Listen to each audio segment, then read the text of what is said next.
Hey, El Hijo del Juegador de Tablero, where's the board game? It needs to be reviewed right now. I don't know anything about no damn game. Don't play dumb with me, Hio. I've just been over to your apartment and I found this. Now, explain yourself. Wait, you broke into my apartment? That's illegal. I'm a cop, you idiot. Actually, I'm kind of more of a private detective, and we're clearly in the 1400s, if you know what I mean. I have to do everything I can to catch you goddamn filthy pups and get this review done. Fine, but I just wanted to play the game so damn bad. I mean, why didn't you say so before? I mean, if you really wanted to play it that bad, I could have just lent it to you after the review's done.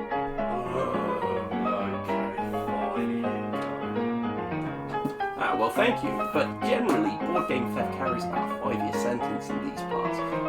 But that's irrelevant right now, because we need to find out just how good it really is. Is it any good? Let's find out. Okay, so this interview is actually going to be a little bit awkward, because there's actually not a lot that I really need to explain to you about how this game works. And the simple reason for that is because it's all app-driven. The app basically talks you through absolutely everything in this game. All you really have to worry about doing is setting up the game. And all you'll need to do, thanks to this rather handy vacuum sealed box as well, is simply remove your decks, separate them out into piles. You'll preferably want them in numerical order. Every single one of these decks actually does have numbered parts on. And there may be some extra bits you have to set up as well. So, in other words, you've got your location decks, you've got your persons decks, you have your items decks, and you have your key items deck. The couple of extra bits that you will have to set up in this game is you have a deck of vision cards, which will need to be assembled and placed in front of you, and also you have your faithful dog companion. On top of that, you've also got your home space as well. They tend to be a regular inclusion in all of these Chronicles of Crime games. At that point, once you've booted up your app, you're about ready to go, and the app will just guide you through everything else. You don't really need to do the rules. There is a tutorial available as well on the app itself, so if you do want to just kind of familiarise yourself first, that's probably recommended. You can just do that.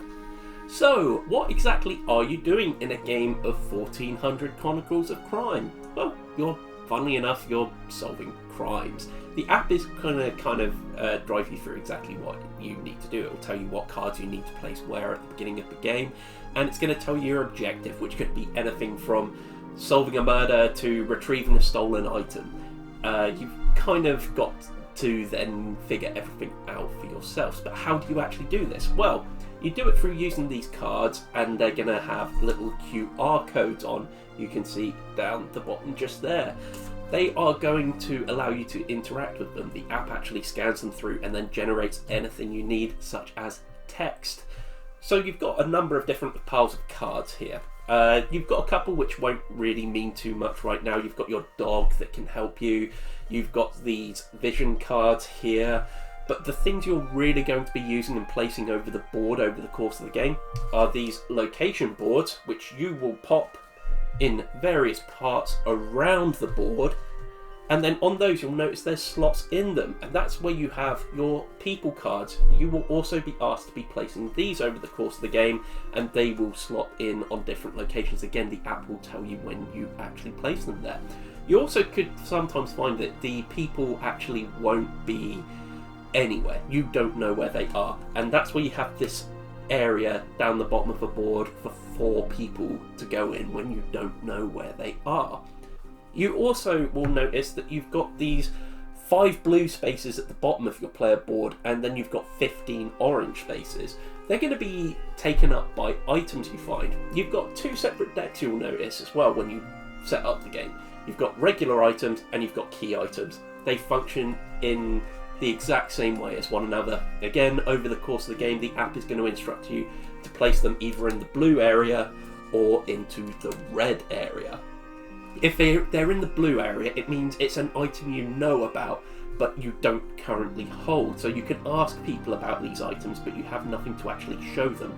whereas the red items are things that are actually in your inventory, and they will actually continue to help you. So basically you can bring them out and actually show people physically what they are in that case.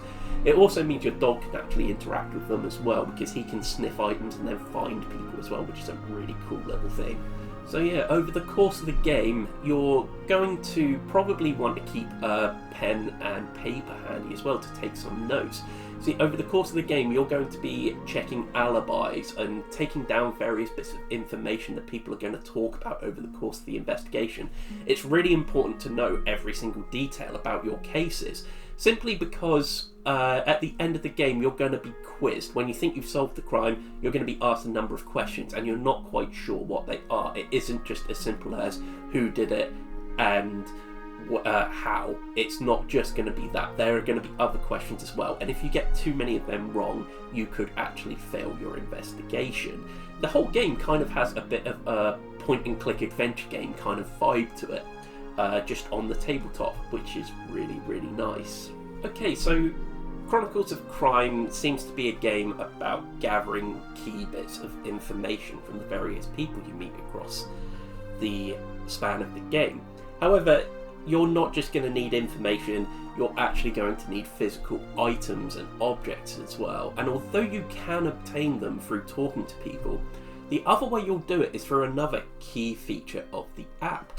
You see, the app also has this mode where it lets you survey a crime scene. So what you'll do is one person in your group will play the role of the person searching the crime scene, and they are going to take the device that you're running the app on, and they can actually move it around the room like an elderly person trying to hold up a phone to try and gain signal. And they're going to be able to search the room, they're going to be able to see stuff in the room, and they're going to relay that information to the other people playing.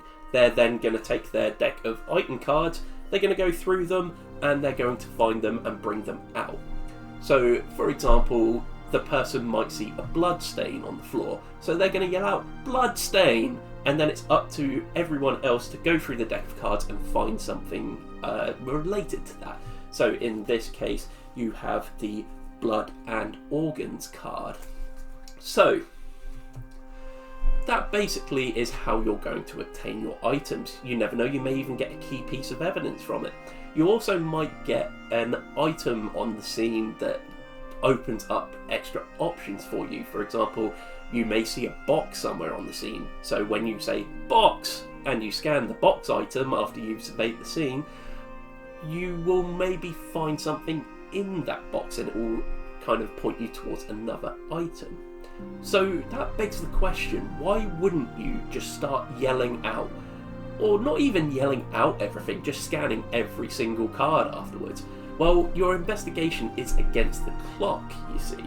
So every single item that you scan in the game, every single person that you talk to, every single location you move between, is going to take time off of your clock.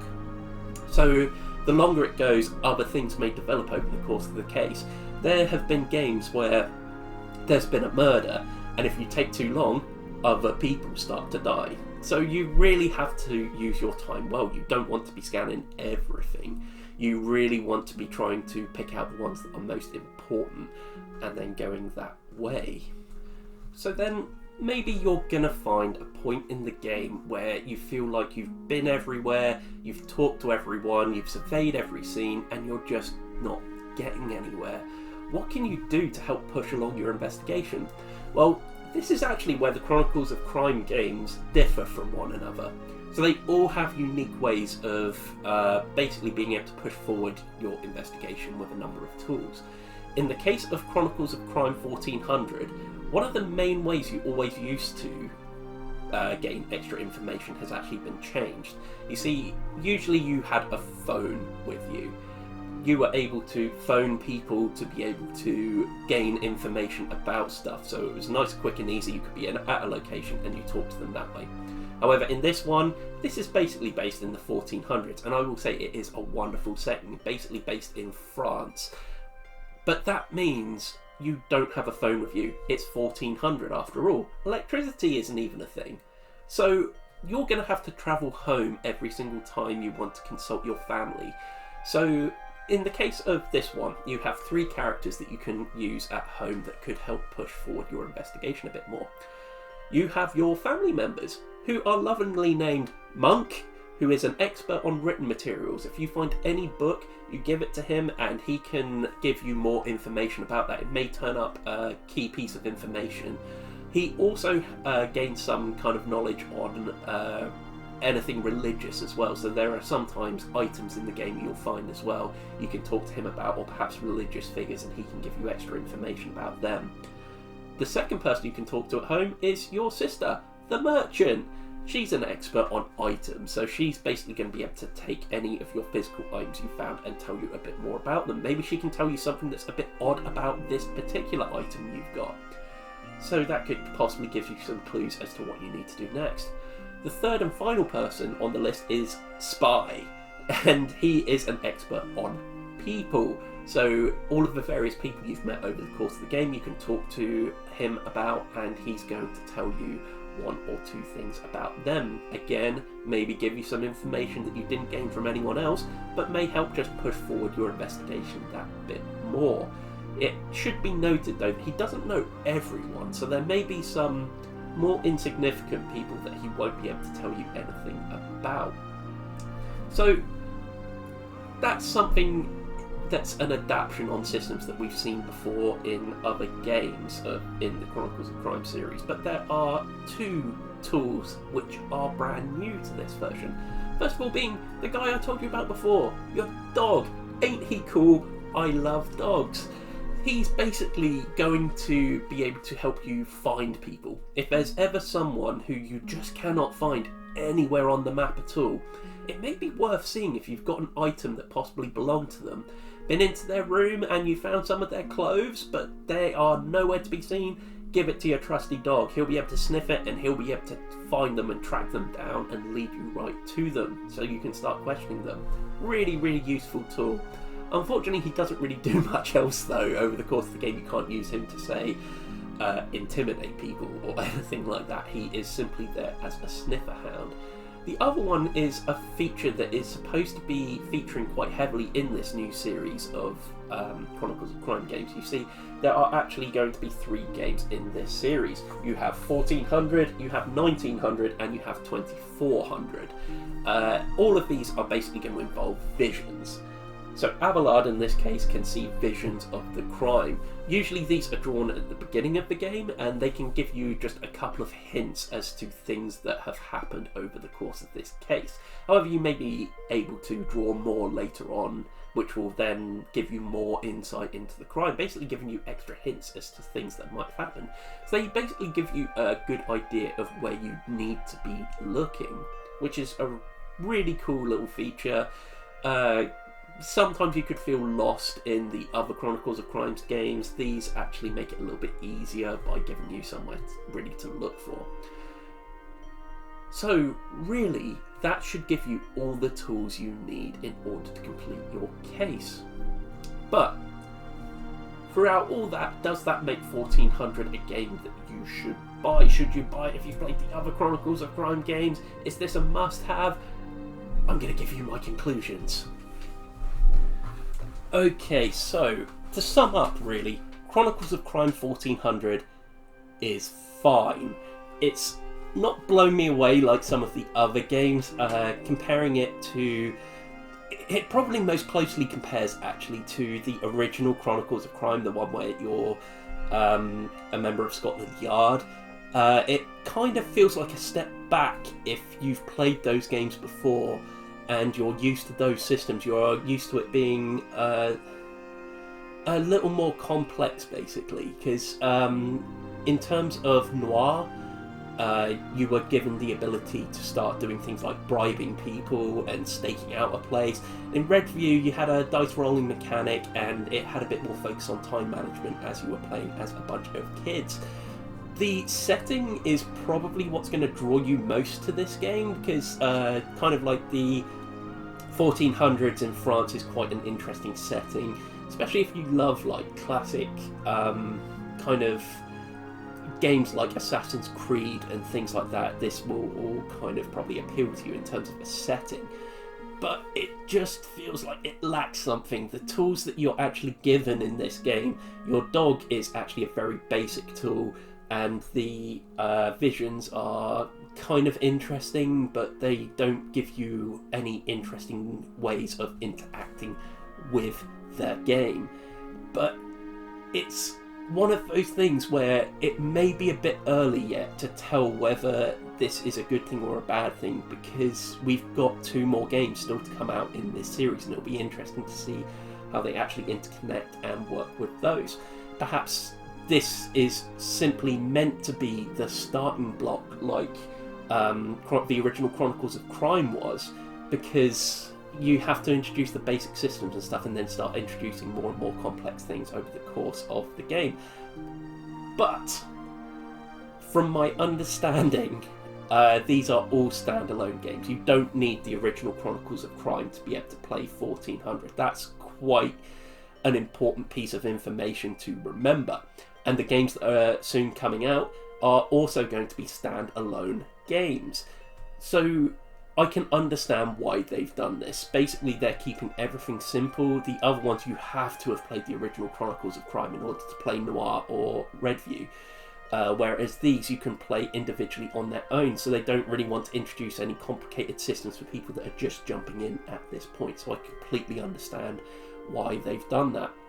However, it does mean veterans may find a bit less here, but generally, if what you were after was just more Chronicles of Crime, then this does offer it.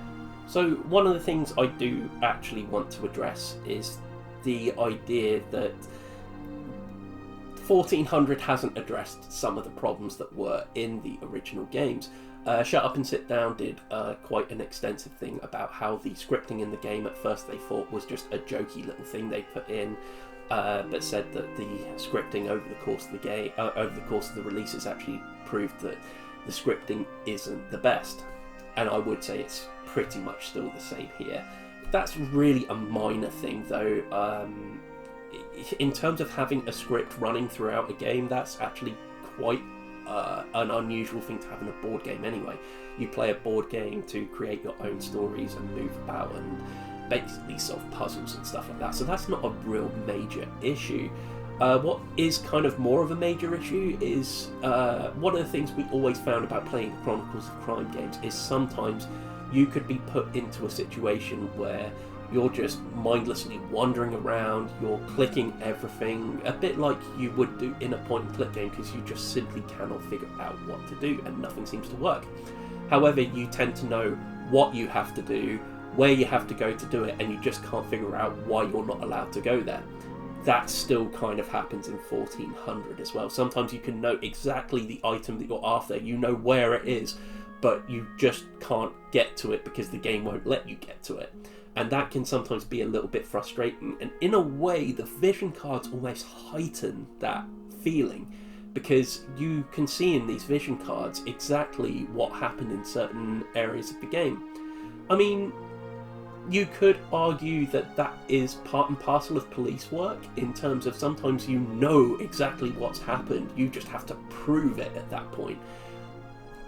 So, I mean, it depends what way you really want to look at it and what kind of experience you actually want to have, whether you want a smooth playing experience or whether you want to be bogged down in that whole idea of we know exactly what we have to do, we just have to figure out how to do it. That really is up to you, but sometimes we did find this a little bit tedious, and there definitely were points in the original Chronicles of Crime games where, rather than trying to finish out the case properly, we just thought, sod it, it'll do, we know exactly what's happened, we know exactly who's done it. And funnily enough, despite not having a key piece of evidence which would prove the crime beyond a shadow of a doubt, instead we've been able to complete the crime just making assumptions, which isn't how you do police work. Really, it felt like there should have been bigger punishments for not finding out key things, and that is still present in 1400. So if you found that before, it's still here. So really, my personal feelings on this is I still really do enjoy this game. It may be feeling at this point like there's a little bit of series fatigue at this point. I'm not as excited about this game as I was, say, Noir, which I still feel was the height of this series. But as I mentioned before, I can completely see why they want to do this. I think there was a big problem with the original Chronicles of Crime in that if playing in London, in Scotland Yard, solving cases isn't really your thing, you still had to buy it if you were interested in, say, the noir style game, which is the one which I enjoy most, or if you wanted to play the Redview game, you had to have it.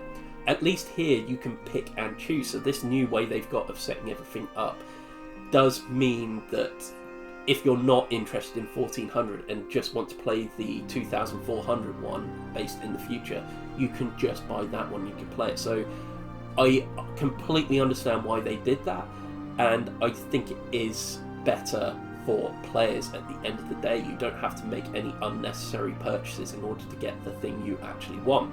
However, it does come with a couple of drawbacks to it. It's nothing major, but some of the component quality has gone down. I mean, this used to be a big board, which now is just a piece of foldable cardboard.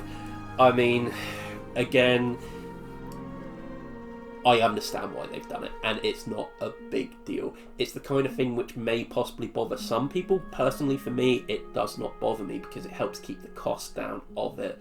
It makes it more accessible for people to be able to buy this, because you can get this game for relatively cheap. And that's actually a good point here, because for what you're paying, you're actually getting a brilliant experience here. I have to admit, I am going to fall short of giving this a full recommendation, simply for the reason that I do not think this is the best game in the series. I still think it's worth buying the original Chronicles of Crime and then buying the Noir expansion on top of that. Maybe even Redview if you're still enjoying yourself. But if this kind of scenario does interest you, I would say I would recommend it in that case. So, before I finish off this review, there is one last thing I need to mention.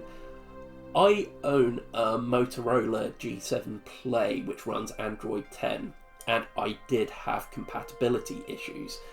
You see, basically when you go, although the app largely worked, when it went into the virtual scene investigation, I could not move around the room by moving my phone around. I could not swipe, which they say is the alternative way of doing it. I was just given a static screen. I had to actually change over to my tablet in order to actually play the game. So it is worth noting that there are some incompatibilities out there. I did try looking online and seeing if there was a way to solve the problem, and I could not find one at the time of recording this. So that is something very much to bear in mind with this game. You may have some compatibility issues between things. Don't really know what you can do about that. I couldn't really find a list of incompatible items on the internet, but there we go. But that is a word of warning for this game. So with that, thank you very much for joining us. I hope you've enjoyed this review of it. I hope you've found it slightly helpful. It's kind of odd to do these kind of things where you're playing a game that you've played before, but you're playing a new version of it and finding new things to say about it. Luckily, there certainly was quite a lot to talk about here, though. So it is more Chronicles of Crime at the end of the day. So if that's what you want, that is exactly what you'll get here. But anyway, if you've really enjoyed this review, don't forget we are on social media. You can find us at Everybody Dice on Twitter and at Everybody Dice Show on Instagram. We also have a Facebook page at facebook.com/everybodydice. We also have a Patreon page. If you really enjoyed it and just want to help support us by throwing a couple of bucks our way to help basically fund what games we buy and stuff like that, then please feel free to. You'll get access to basically an audio newsletter. You'll also get to help choose the content that we put out on our podcast that we do, but also you will get the opportunity to take part in a vote as to what game we review each month. This game was chosen by our patrons, who we are very, very thankful to. Thank you very much, guys. Apart from that, if you've enjoyed it, please do give it a thumbs up. Leave a comment down below. Have you played this? What do you think of it? Please do let us know. But give us those thumbs up. Subscribe if you can. It really helps out the channel. Apart from that, there should be some videos on screen somewhere around here. I don't know where, but they will be on screen right now, so please do give them a click and watch more of our stuff if you can. Again, that would be really, really helpful. Anyway, I'm off to see something about some masks being stolen. I think I know where to start about that. So I'm off. See you guys later. Bye!